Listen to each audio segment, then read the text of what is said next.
Hi guys, Ed Haynes and Jamie Lau here, just coming back to you after a fantastic testing week. Wanted to give you guys a bit of an update on what we've been working on for the last couple of weeks, well actually just the last week, since collecting all the data and really analysing it. Firstly, big thanks to Andy Bratsanos, Ed Haynes and Jamie Lau, and myself, for spending time to get through the data. It was a fairly mundane task, but it was really interesting to see where a lot of our athletes and where a lot of our clients are at right now. So, a couple of changes that are going to be coming at you starting from today. This is now going to be an 8-week phase. There's some pretty permanent changes that are going to be put into the group classes now, and we're going to talk about that in a second. So the first thing we guys to recognise is that we have 3 new groups now. So we're going to move away from fitness level 1 and fitness level 2 and performance competitor, and we have our reasons for that.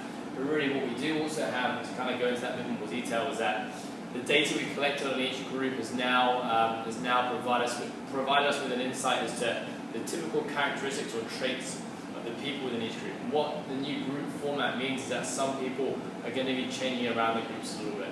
Alright, so it's not necessarily related to how developed an athlete you are or how proficient you are in the realm of CrossFit, but really based upon where you're at right now as an athlete, strength development wise, aerobic conditioning wise, so on and so forth, and what your priorities are going forward.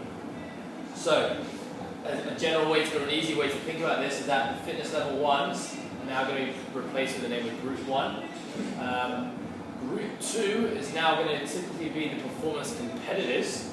It's a bit of a change up there. And our fitness level 2s will be now our Group 3. So, as a starting point, unless you're told otherwise from a coach, you're going to stick with that group. So, fitness level 1 to Group 1, fitness level 2 to Group 3, performance competitors are now Group 2. I want to hand over to Jamie now real quick. We're going to talk about some of the things we found in the testing week within each group and what our priorities within each group are going forward now. Okay, so yeah, as Ed said, our testing was really good. It gave us some really good data.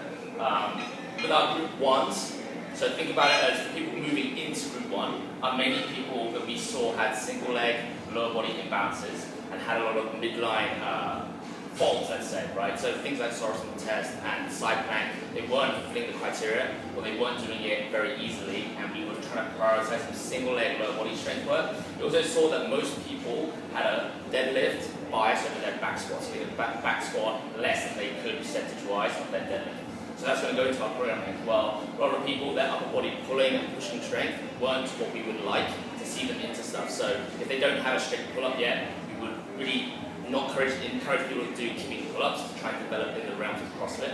And we thought pushing strength like strict pull-ups, strict V-bar dips also will be. In terms of mixed modal stuff, we just really want to increase people's awareness of their development and their capacity, as well as increase some skill pieces. As Ed said before, our groups were based on a bit of skill, so if we had double unders, we thought that was a performance style person, but in reality that's something that is a skill by itself and doesn't really correlate to other strength movements that are important. Cool, we'll move over to Ed for our level Group 2. Alright, so Group 2s, remember these are typically, in the past, have been our performance competitors. So something we found in the testing week was we need to really focus on single leg strength and balance within those two. We've kind of neglected single leg work for a long time now in a pure strength based setting, so we're going to be prioritising that. We need to continue to move on with developing our limit lifting technique, in particular snatch, and we're going to talk about how we're going to do that basically by shifting a different priority day. And then also the overhead. So what we saw with the overhead stuff was strong absolute, good absolute strength, good absolute power. We're pressing barbells and doing things like strict handstand push-ups, and technical deficiency in things like the German push-ups. We're going to continue to refine skill piece movements such as double unders, like Jamie said, muscle ups, kipping bar movements, handstand walking, all those kind of things. Push-pull balances. Push-pull balance was generally very good.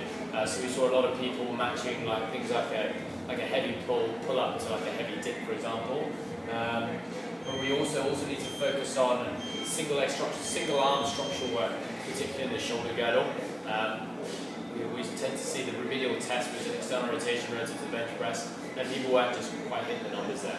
And promises that if we can focus on that single arm remedial work in the shoulder, that's going to benefit you with the bigger lifts, as well as the health and integrity of the shoulder. In terms of aerobic development, we're going to continue to really focus on cyclical aerobic work. So that's typically single modality work. That's going to be done on a Saturday. but we're also going to continue to develop your own awareness of your engines. One thing we saw in testing week was that as soon as there's a high skill piece, for example, touch and go snatches at a light load, or muscle ups within like a mixed modal aerobic piece, we tend to see people break down in not only efficiency and technique, but also just the awareness of how to pace and how to break movements up.